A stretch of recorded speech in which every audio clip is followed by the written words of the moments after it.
Air India विमान हादसे की शुरुआती जांच रिपोर्ट सामने आई है।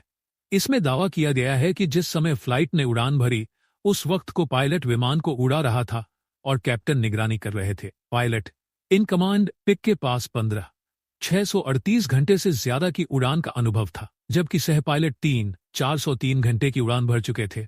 एआईबी की रिपोर्ट में खुलासा हुआ है कि पायलटों ने दोनों इंजनों को आखिरी समय तक स्टार्ट करने की कोशिश की थी और कम से एक इंजन 1 में रिकवरी शुरू भी हुई थी, लेकिन इंजन 2 रिकवर नहीं हो पाया। रिपोर्ट में कई चौंकाने वाले तथ्य सामने आए हैं। शुरुआती जांच के अनुसार उड़ान भरने के कुछ ही सेकंड बाद विमान के दोनों इंजनों के फ्यूल स्विच रन से कट ऑफ की स्थिति में चले गए। इससे इंजनों में ईंधन की आपूर्ति रुक गई और विमान क्रैश हो गया। आइए विस्तार से जानते हैं कि शुरुआती जांच में अब तक क्या क्या पता लगा है। जांच में कॉकपिट वॉइस रिकॉर्डर से पता चला कि पायलट सुमित सभरवाल ने अपने को पायलट क्लाइव कुंदर से सवाल पूछा, तुमने इंजन फ्यूल क्यों बंद किया? इसके जवाब में को पायलट क्लाइव कुंदर ने कहा, मैंने कुछ नहीं किया।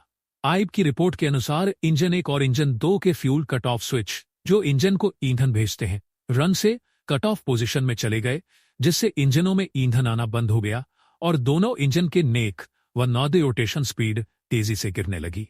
इसके बाद फ्यूल स्विच को कट ऑफ से रन स्थिति में लाने की कोशिश की गई ताकि इंजन फिर से चालू हो सके, लेकिन विमान बहुत कम ऊंचाई पर था, इसलिए इंजनों को दोबारा शुरू करने का समय नहीं मिला। उड़ान शुरू होने के 30 सेकंड बाद ही विमान क्रैश हो गया। फ्यूल कंट्रोल स्विच बहुत महत्वपूर्ण होते हैं। ये स्विच इंजन में ईंधन की आपूर्ति को नियंत्रित करते हैं।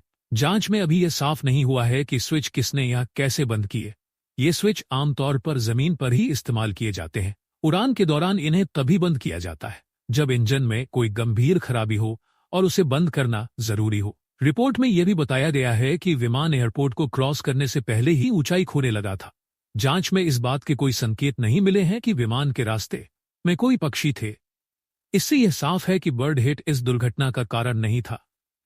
शुरुआती रिपोर्ट में कहा गया है कि साल 2018 में अमेरिका के फेडरल एविएशन एडमिनिस्ट्रेशन फे ने फ्यूल स्विच की लॉकिंग में संभावित खराबी के बारे में चेतावनी दी थी, लेकिन यह केवल सलाह थी, इसलिए एयर इंडिया ने इसकी जांच नहीं की। विमान के रखरखाव रिकॉर्ड में दिखा कि साल 2019 और साल 2023 में थ्रॉटल कंट्रोल मॉड्यूल बदला गया था, लेकिन इसका फ्यूल स्विच से कोई संबंध नहीं था।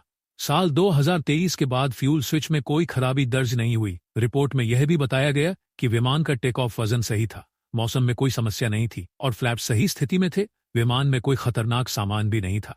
जांच में मलबे का ड्रोन से फोटो और वीडियो लिया गया है। इंजनों को अलग रखा गया है और ब्लैक बॉक्स डेटा की जांच चल रही है। एकमात्र जीवित यात्री और गवाहों के बयान लिए गए हैं। ईंधन के कुछ नमूने जांच के लिए भेजे जाएंगे, लेकिन अहमदाबाद हवाई अड्डे के ईंधन टैंकों की जांच में कोई खराबी नहीं पाई गई। इस उड़ान में को पायलट क्लाइव कुंदर विमान उड़ा रहे थे, जबकि pilot in command Sumit Sabharwal निगरानी कर रहे थे। सभरवाल के पास 600 घंटे और कुंदर के पास 100 घंटे का बोइंग 787 उड़ाने का अनुभव था। दोनों पायलट पूरी तरह प्रशिक्षित थे और उड़ान से पहले पर्याप्त आराम कर चुके थे। अभी जांच शुरुआती दौर में है और इसे पूरा होने में महीनों या साल भी लग सकते हैं। अंतिम रिपोर्ट 1 साल में आने की उम्मीद है। रिपोर्ट में कहा गया है कि विमान ने 12 जून की दोपहर 1:39 बजे रनवे 23 से उड़ान भरी थी। विमान का आखिरी सिग्नल 190 मीटर 625 फीट की ऊंचाई पर मिला, जो उड़ान भरने के तुरंत बाद आया था। ईएफआर रिकॉर्डिंग 8-9-11 बजे रुकी। इससे पहले लगभग 8-9-5 बजे एक पायलट ने मेडे की कॉल भेजी। रिपोर्ट के अनुसार हादसे से पहले विमान में डाला गया ईंधन भी पूरी तरह से मानकों के अनुरूप पाया गया। फ्यूल बाउजर और टैंकों से लिए गए सैंपल्स को नागरिक उड्डयन महानिदेशालय डीजीसीए की लैब में जांचा गया और सभी सैंपल संतोषजनक पाए गए। इसका मतलब है कि ईंधन की गुणवत्ता में कोई खराबी नहीं थी। उम्मीद है कि आपको इस खबर से एयर इंडिया हादसे की प्रमुख वजहों का पता चला होगा। हमारे वीडियो को लाइक करें, सब्सक्राइब करें और देखते रहे इंडिया।